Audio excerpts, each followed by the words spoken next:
At 0630 on March 1st 1943, Major Ed Lerner stood on the rain-soaked coral runway at Port Moresby, observing his B-25 Mitchell bomber crews as they prepared for a mission that senior command had already considered unachievable. He was 31 years old, had flown 72 combat missions, and had not yet sunk a single ship. The Japanese had dispatched 8 troop transports and 8 destroyers from Rabaul, carrying nearly 7,000 soldiers to reinforce their garrison at Lae. American intelligence had intercepted the convoy's departure. Every transport reaching Lae meant another division the Allies would have to remove from the jungle through heavy combat. Lerner faced a straightforward problem. Bombing from 1,000 feet gave ships ample time to maneuver. Japanese captains monitored American bombers climbing to altitude, calculated bomb trajectories, and adjusted course to avoid the impact zones. 5th Air Force B-17S had been attempting to strike Japanese convoys for 8 months with a hit rate of 3%. Most bombs detonated in open water while the ships continued forward. The physics were unforgiving.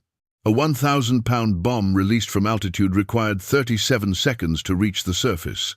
During those 37 seconds, a destroyer, moving at 30 knots, traveled 380 yards, more than 3 football fields. The bombardier aimed at the ship's current position. The bomb struck where the ship had been. Lerner had witnessed the pattern repeatedly. Bombers returned with accurate bombing photographs showing tight patterns around the vessels, but not on them. Crews reported hits that were later confirmed as near misses. The Japanese ships continued moving. American bomber losses increased. His squadron had lost 4 aircraft in the previous month while attempting to stop convoys.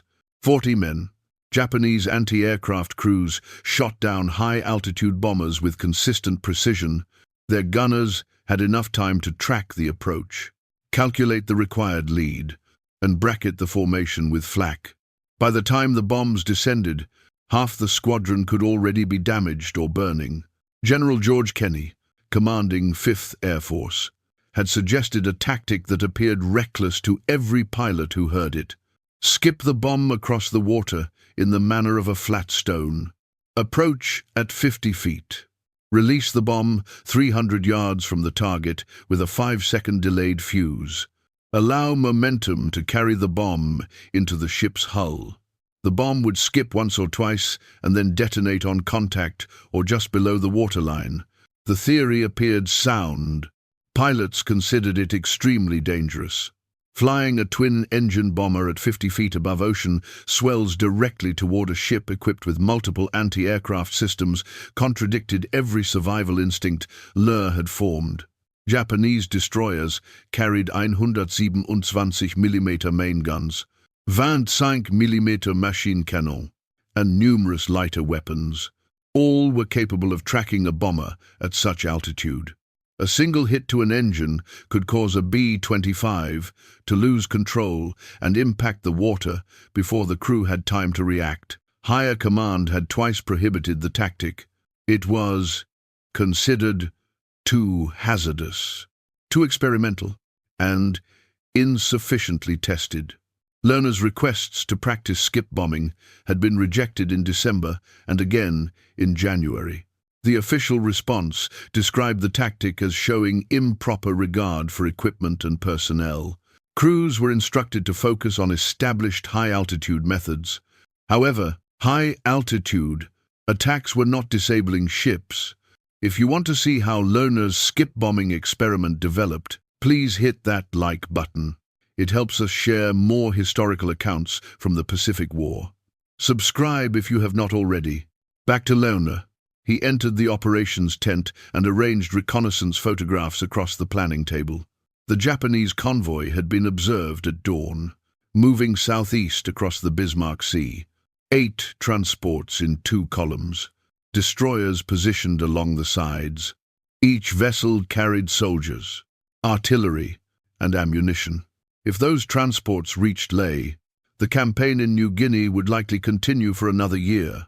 Lore had a plan that could either confirm Kenny's confidence in low-altitude strikes or result in the loss of 60 American airmen before midday.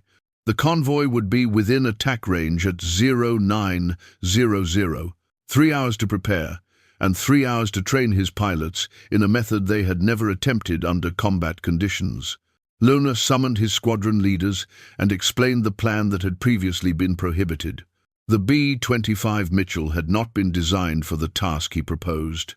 The aircraft was built for medium-altitude, level bombing operations. Its twin Wright Cyclone engines could reach 300 miles per hour in straight flight. But that speed did not matter if Japanese gunners had 30 seconds to target the approach. Kenny's modification altered the aircraft's purpose. 5th Air Force mechanics had removed the bombardier section in the nose and installed 8 forward-facing 50-caliber machine guns, 4 in the nose and 4 mounted in blisters on the fuselage sides. The B-25 had been converted into a forward gun platform capable of firing 200 rounds per second at a target. The concept was straightforward. Suppress the ship's anti-aircraft guns during the approach. Force the enemy gunners to take cover and prevent accurate return fire. Lore had watched mechanics install the guns 3 weeks earlier. The modification added 1,200 pounds and shifted the center of gravity forward. It changed the aircraft into a hybrid between a bomber and a maritime strike platform, something new in operational terms. The crews had conducted practice runs in secrecy. Kenny located a grounded wreck named the Pruth, a 4,700-ton steamer stranded on Nater Reef near Port Moresby since 1924. The corroding hull formed an ideal practice target. Lore's crews flew training passes at dawn and dusk when visibility was low and there were fewer observers. They learned to fly at 270 miles per hour just above the waves. They learned the correct timing for bomb release. They learned the consequences of error. Lieutenant Jake Fawcett misjudged a run. On February 16th, he flew too high, at 70 feet instead of 50. The bomb skipped twice, passed completely over the Pruth, and exploded 300 yards beyond. Fawcett's bombardier, Sergeant Mike Russo, recalculated the parameters: lower altitude, increased speed, and a closer release point. On the next attempt, Fawcett flew at fewer feet. The bomb skipped once and struck the Pruth's hull below the waterline, precisely where a ship's magazine would be located, where a single bomb could ignite stored ammunition and break a destroyer in two. But the Pruth was not returning fire. Lore arranged the reconnaissance photographs on the briefing table and pointed to the lead transport. 800 feet long, displacing 10,000 tons, capable of carrying 1,500 troops and serving as the convoy's flagship. Every officer present understood the importance of the mission. Japanese reinforcements had transformed Buna into a 6-month engagement that caused 5,000 Allied casualties. Leh would likely be more costly if the transports unloaded successfully. The calculations for skip bombing required precision unfamiliar to most bomber crews. Approach altitude 50 feet above the water. Approach speed 270 mph. Release 0.300 yards from the target. Bomb angle 8 degrees. Fuse delay 5 seconds. Any deviation meant the bomb could skip over the ship, detonate short, or strike at an incorrect angle and sink without effect. Lore assigned each pilot a specific transport. Transport 1 through Transport 8. Destroyers were designated as secondary targets if the transports were already damaged or burning. No aircraft would attack the same vessel more than once. Maximum efficiency and maximum damage. 1 pass. 1 bomb. 1 opportunity. The crews walked to their aircraft at 0700. 54 men in 9B-25 S. Behind them, 13 Beaufighters from the Royal Australian Air Force would begin the attack by strafing the convoy, reducing anti-aircraft resistance. Above them, 16 B-17 flying fortresses would bomb from higher altitude, forcing the Japanese vessels to maneuver and disrupting their formation. The P-38 Lightning fighters would occupy the Japanese Zeros at altitude, but the primary destructive force would come from Elner's 9 bombers operating at 50 feet.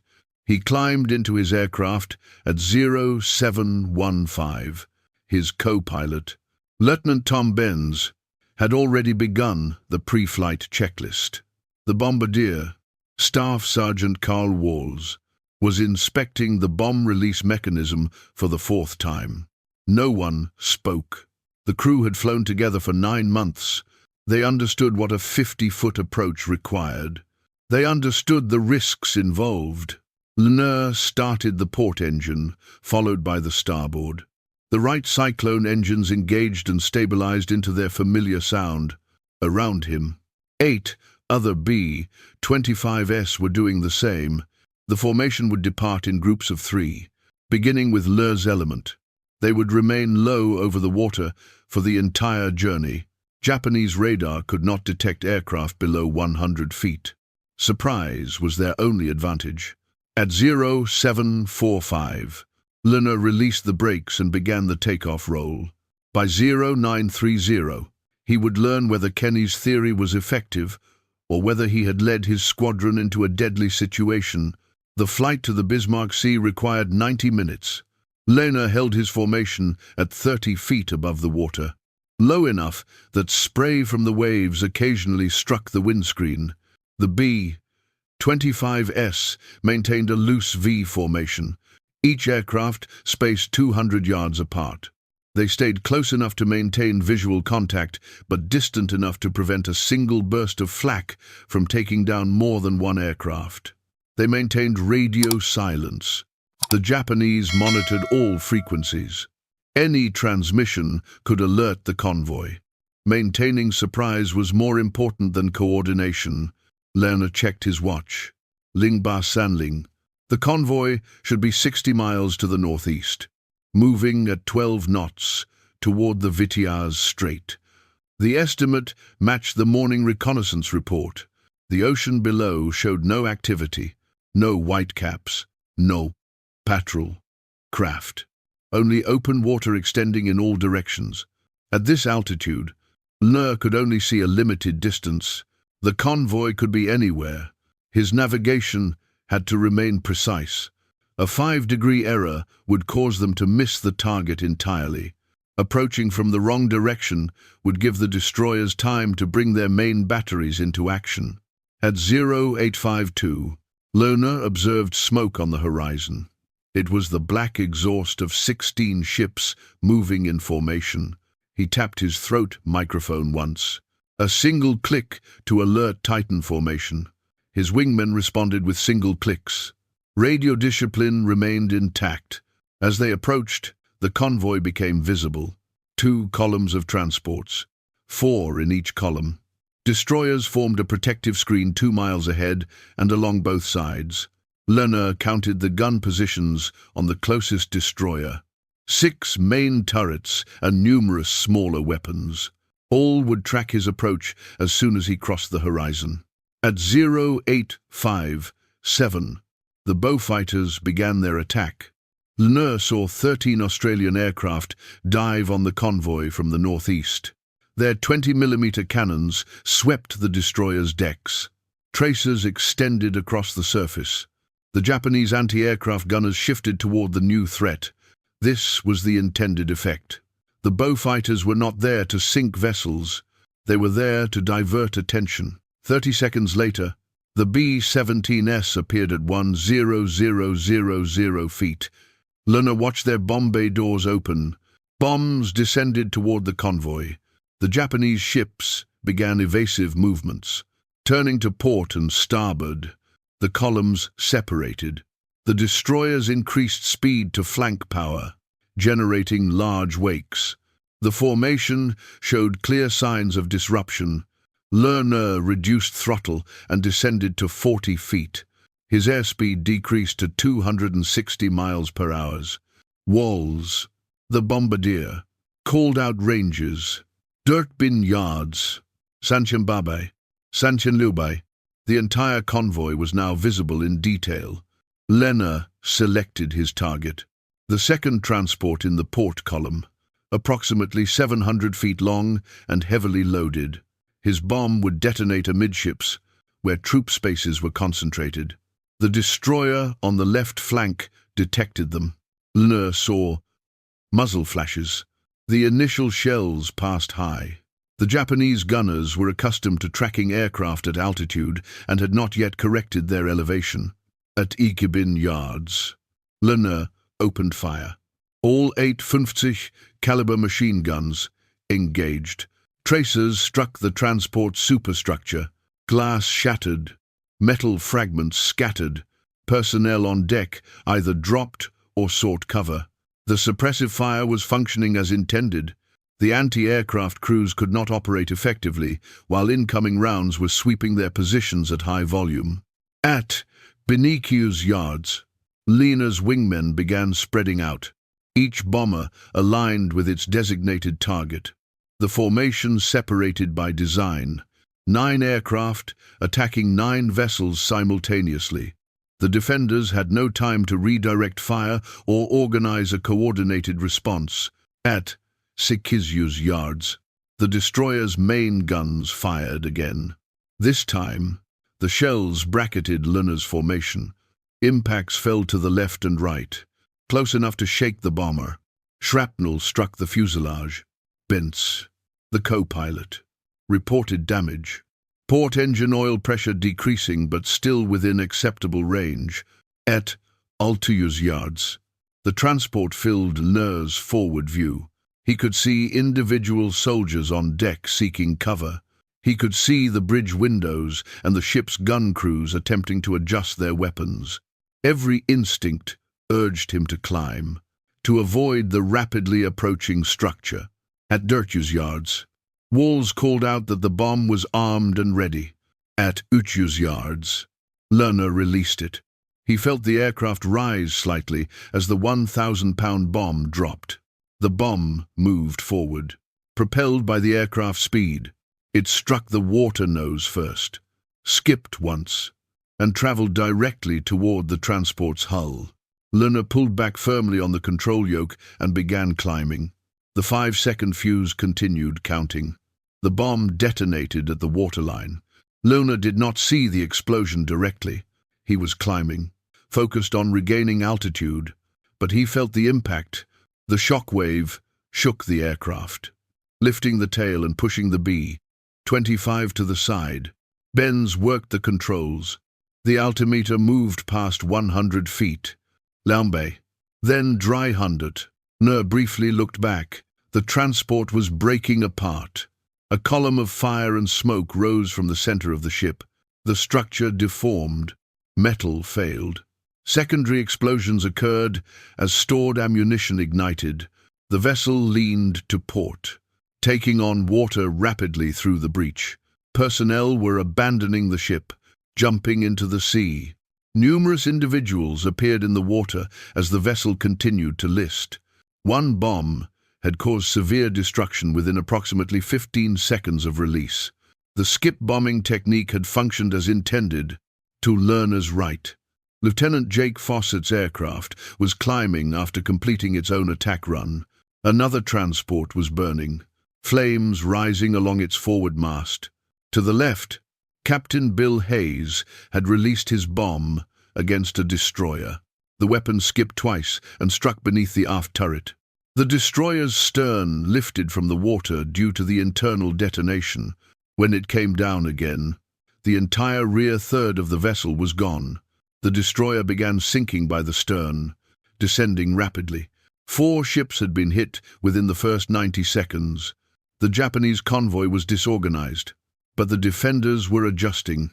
A destroyer on the outer flank had turned to face the bombers. Its main guns fired in quick succession. The shell impacts moved steadily across the water toward Lieutenant Tom Mitchell's B-25. The first round missed by 50 yards, the second by 20, and the third made direct contact. Mitchell's aircraft broke apart immediately. The bomb carried beneath the fuselage detonated on impact. The explosion destroyed the bomber at once. No parachutes appeared. There were no survivors. 5 airmen lost within a moment. Lore saw debris scatter across the surface. There was no opportunity to reflect on it. The attack continued. The remaining B-25S pressed forward. Lieutenant Carl Johnson aligned his bomber with the lead transport, the convoy's flagship. His approach followed procedure precisely. 50 feet, 270 miles per hour. Guns firing continuously. The Japanese crew responded with all available weapons: 20mm cannons, heavy machine guns, and small arms. The space between Johnson's B-25 and the transport filled with tracer fire. Johnson's release was accurate. The bomb skipped once and penetrated the transport's hull forward of the bridge. The delayed fuse allowed the bomb to reach inside the ship before detonation. The explosion cut through 3 decks. Fire spread from the cargo areas. Lore understood the contents in those holds: ammunition, artillery shells, fuel drums. The transport was quickly engulfed. Men on deck attempted to escape, and some entered the water. Lieutenant Paul Warren's bomber sustained hits during its approach. A Japanese gunner aboard a destroyer had adjusted to the low-altitude profile. 20mm rounds impacted Warren's port wing. Fuel leaked from the damaged tank. Warren stayed on course. 300 yards, 200. At 150 yards, he dropped his bomb. It skipped and struck the transport below the waterline. Warren turned sharply to the right. Trailing fire, his co-pilot, Lieutenant Dave Miller, activated the fire suppression system. The flames subsided. The aircraft remained operational, though with difficulty. 6 transports were burning or sinking. 2 destroyers had been damaged. 1 B-25 had been lost. The attack had lasted 4 minutes. The second wave was approaching. 9 additional B-25S from the 90th Bomb Squadron under Major Ralph Chell. They had observed Lore's attack from 5 miles away. They understood the tactics succeeded. They also understood the cost. Chell's formation separated, each bomber taking a ship still afloat as a target. The Japanese were prepared. All guns in the convoy were now directed low. The destroyers formed a protective line, firing their main batteries in coordinated patterns. The sea erupted with shell impacts. The defensive fire was intense and precise. The Japanese had adapted and intended to inflict losses during the second wave. Chell approached from the east, using the sun as cover. A practical choice. The Japanese gunners faced reduced visibility, firing at partially obscured silhouettes. His bomb struck a transport that was already heeling. The detonation increased the rate of flooding. The vessel rolled and sank in under 2 minutes. Approximately 1,200 soldiers were lost with it. Lieutenant Harold Jensen did not have the same outcome. His approach angle was incorrect, too shallow and too fast. His bomb skipped 3 times, passed over the target destroyer, and detonated beyond the convoy. Jensen climbed and circled for another attempt. The destroyer tracked him throughout the maneuver.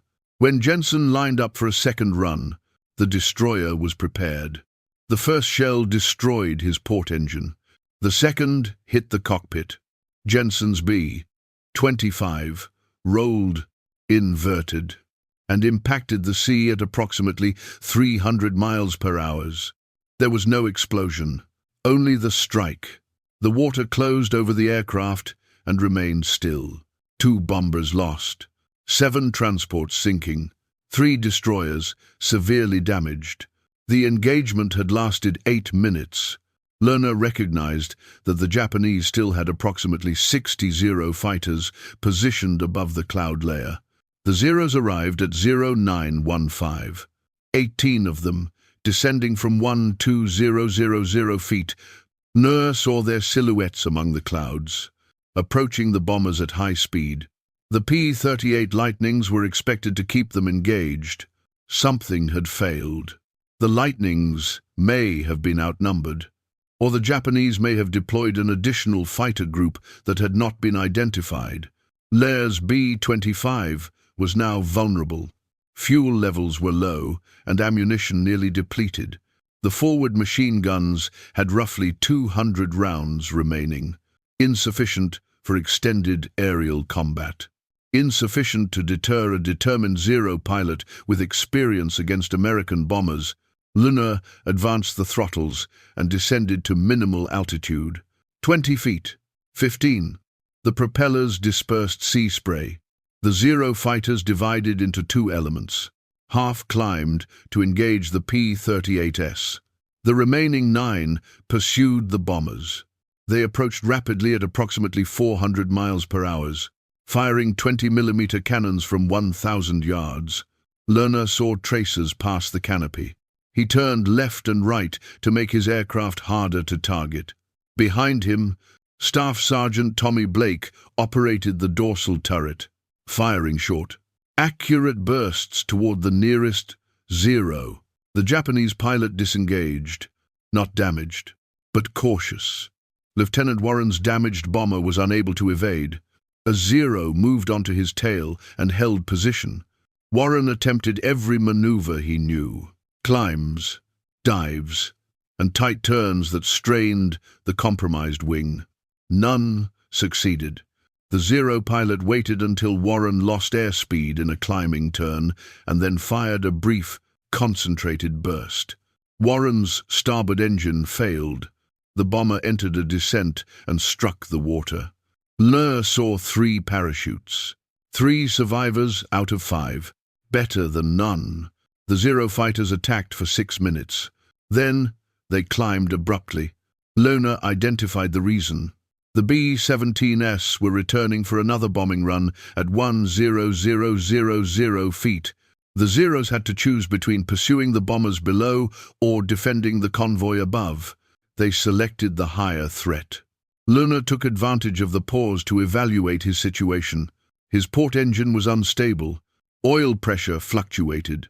Fuel was at 60%, possibly enough to reach Port Moresby. He looked back toward the convoy. 8 transports had been struck. 7 were sinking or already gone. The 8th was burning but still afloat, attempting to move toward the New Britain coast. All 4 destroyers in the screen had taken damage. 2 were immobile. The remaining 2 circled the burning transports, attempting to recover survivors. The Battle of the Bismarck Sea was not finished. It was 0921. The initial attack had lasted 11 minutes, but the losses would continue for 3 more days. American bombers would strike the area every 6 hours. PT boats would search for survivors in lifeboats. The Japanese had deployed approximately 7,000 troops in this convoy. Fewer than 1,200 would reach Leh. The remainder would drown, perish in fires, or die from exposure under the tropical sun. Lenoir set a course for home. His formation was spread across 30 miles of ocean. 4 bombers were confirmed lost. 20 men were dead or missing, but the mission had succeeded. Skip bombing had demonstrated its effectiveness under combat conditions. The technique would be refined, standardized, and taught throughout bomber units across the Pacific. Within 6 months, Japanese commanders would discontinue attempts to move large convoys within range of Allied air forces. Their supply routes to forward positions would diminish. The course of the war would shift, but Lona did not know that at the time. He only knew that his fuel level was decreasing. 1 engine was failing, and Port Moresby was 90 minutes away. He instructed his crew to discard all non-essential equipment, unused ammunition, unneeded guns, tools, and spare parts were removed to reduce weight. The B-25 had difficulty maintaining altitude, with 1 engine performing poorly. At 1010, Bentz identified land. It was the southern coast of New Guinea. They remained on course, but only marginally. The port engine was vibrating heavily. Oil streamed from a crack in the engine housing. Temperature readings passed into the red. 5 more minutes, and the engine would fail completely. Lenoir feathered the port propeller and transferred power to the starboard engine. The bomber slowed to 180 miles per hour, barely above stall speed but sufficient to remain airborne. The shoreline drew closer. 40 miles. 30. 20. The engine continued running. Lenoir landed at Port Moresby at 1,117. The runway was lined with maintenance personnel, mechanics, and intelligence staff. Word had circulated that the convoy had suffered serious losses. The extent was still unclear. Lenoir shut down the engines and remained seated for 30 seconds, hands on the controls. Ben sat silently beside him. Neither man moved. They had been flying for 3 hours and 42 minutes. It felt significantly longer. The debriefing lasted 2 hours. Lenoir and the surviving pilots sat in the operations tent while intelligence officers repeated questions in multiple forms. How many ships were hit? How many were sinking? How many bombs released? How many aircraft lost? The officers assembled an assessment from partial reports. 9 pilots had attacked. 5 had returned. Mitchell was lost. Jensen was lost. Warren was in the water. His crew had been recovered by a Catalina flying boat. 2 of them were wounded. Reconnaissance photographs arrived at 1,300 hours. An Australian Beaufort had photographed the convoy from 15,000 feet at noon. The images clarified what Lenoir's crews could not fully confirm. 8 transports. 7 were confirmed sunk or sinking. The 8th had run aground on the New Britain coast and was burning. 4 destroyers. 2 sunk. 2 heavily damaged and withdrawing toward Rabaul. Total time between first strike and final ship loss, 3 hours. General Kenny arrived at Port Moresby at 1,600 hours. He went directly to the operations tent and arranged the reconnaissance photographs across the table. He did not offer congratulations or handshakes. He pointed to the burning transport grounded on the coast and said, "Finish it." The Australian Beaufighters would make another run at dusk. Nothing could be allowed to reach Lae. Nothing.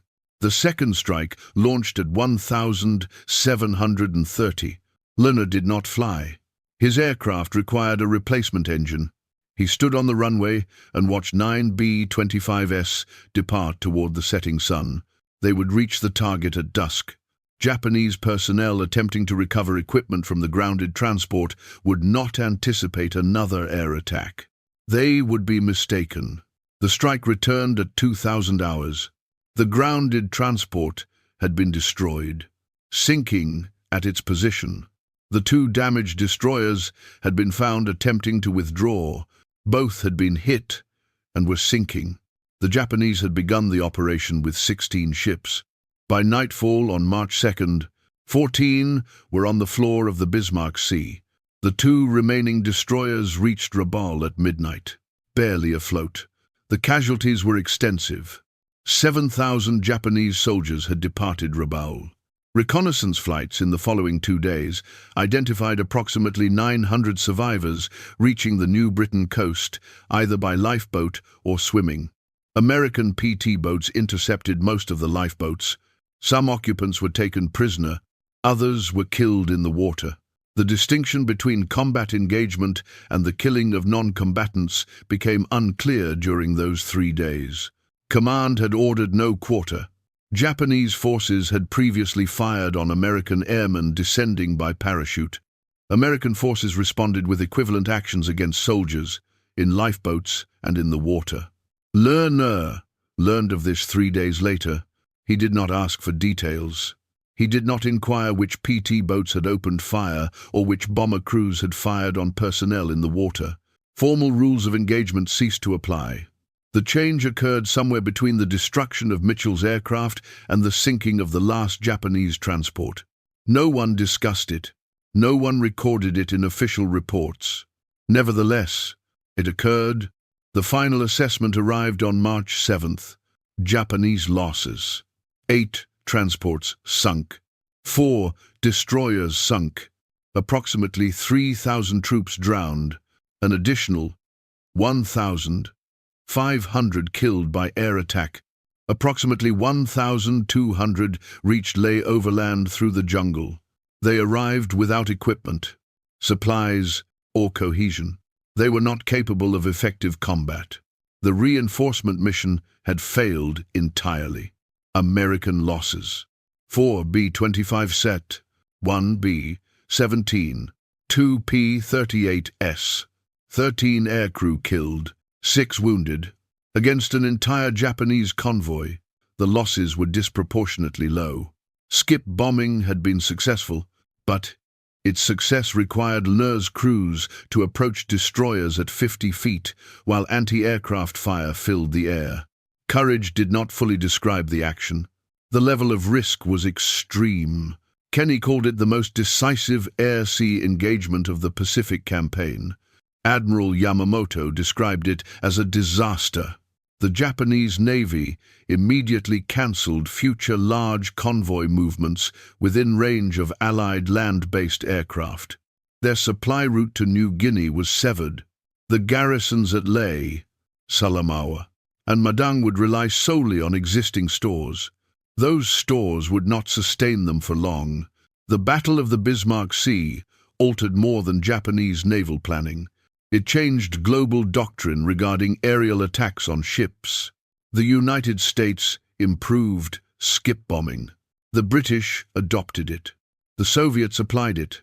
By 1944, low-altitude attack profiles had become standard practice for maritime strike aircraft around the world.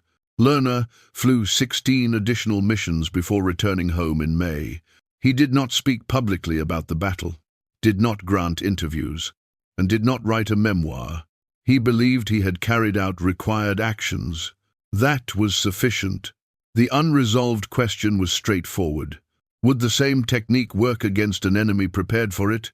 The Japanese examined that question 3 months later. On June 3, 1943, American reconnaissance identified another convoy assembling at Rabaul. 6 transports, 8 destroyers.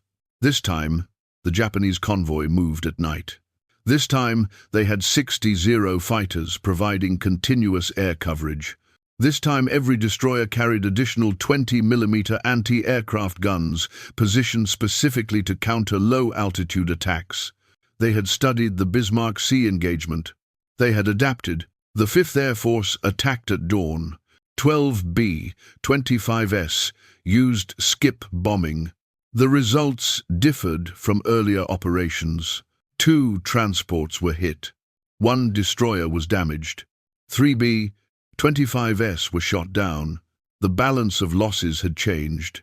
Japanese anti-aircraft defenses had improved significantly. Gunners who had survived the Bismarck Sea had trained their replacements. They understood how to track aircraft flying low. They understood the need to fire early.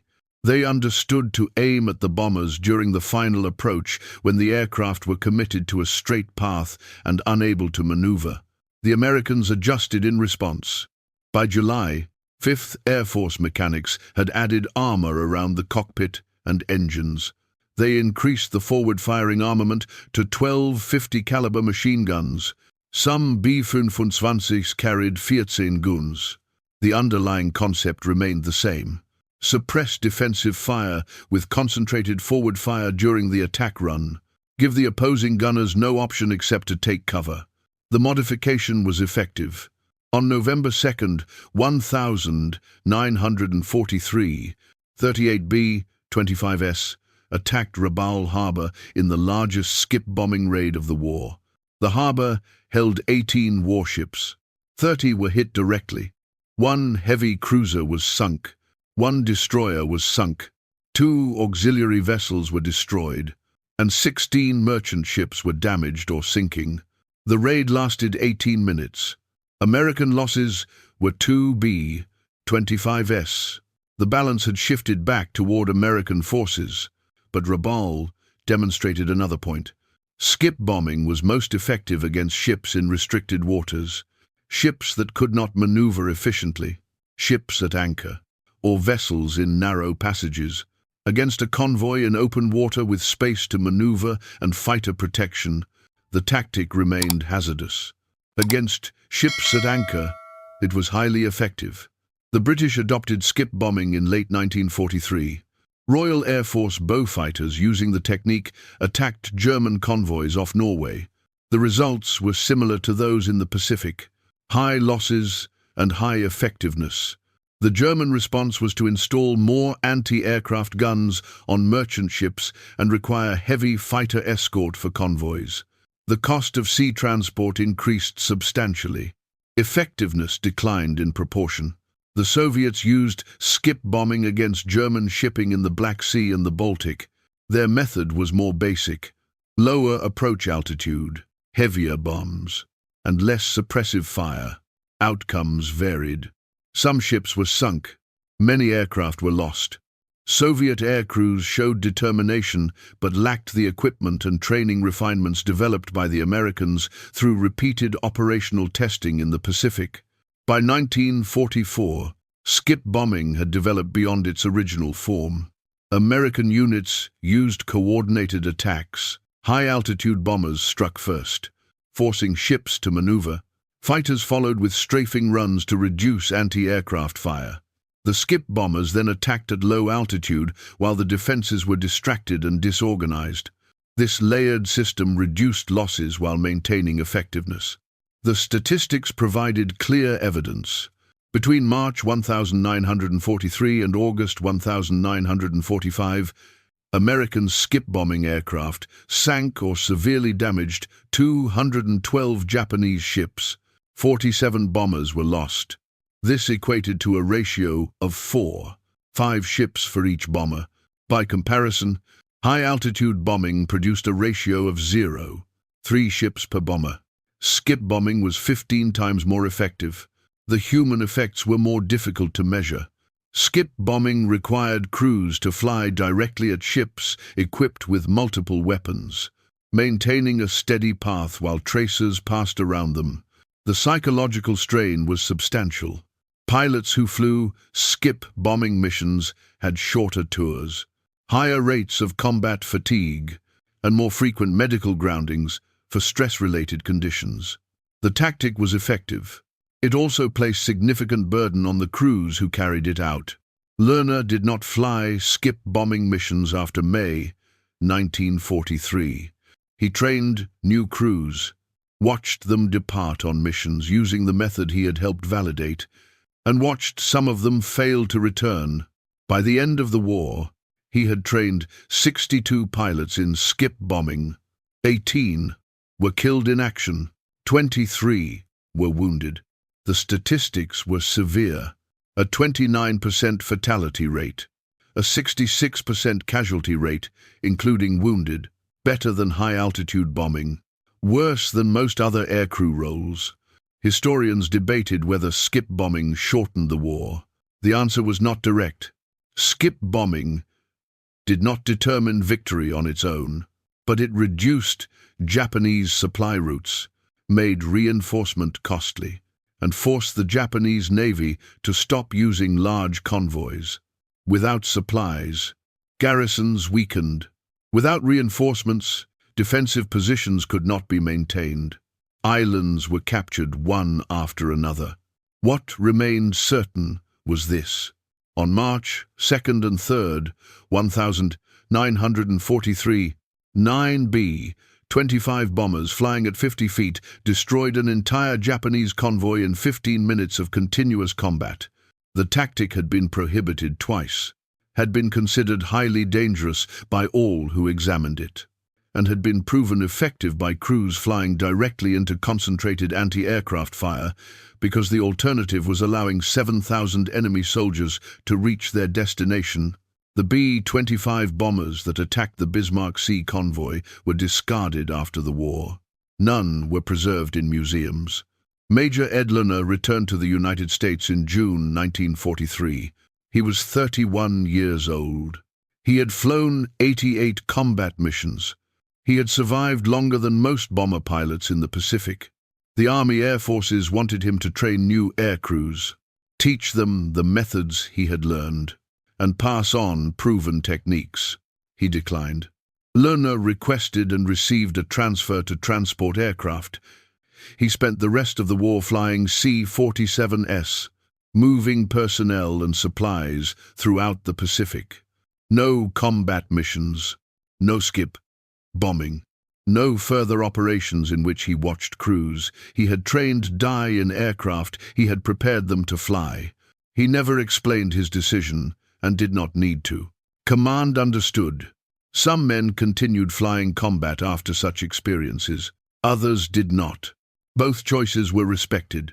He was promoted to lieutenant colonel in December 1943. He refused the promotion twice before accepting. He did not want public recognition. He wanted to finish his service and return home. He achieved that aim in September 1945. Japan surrendered. Lerner left the Army Air Forces 3 months later with a Distinguished Flying Cross, 2 air medals, and a Purple Heart from shrapnel wounds he had never reported in any after-action document. Lerner died in 1,997 inches, Sacramento, California. He was 85 years old. His obituary mentioned his military service in one sentence. It did not mention the Battle of the Bismarck Sea. It did not mention skip bombing. It did not mention that he had helped develop a tactic that altered naval air warfare. He had asked his family not to discuss it. They respected his wishes. General George Kenney received recognition for skip bombing in most historical accounts. This was acceptable to Lerner. Kenney had developed the concept. Lerner had demonstrated its effectiveness. That distinction mattered to historians.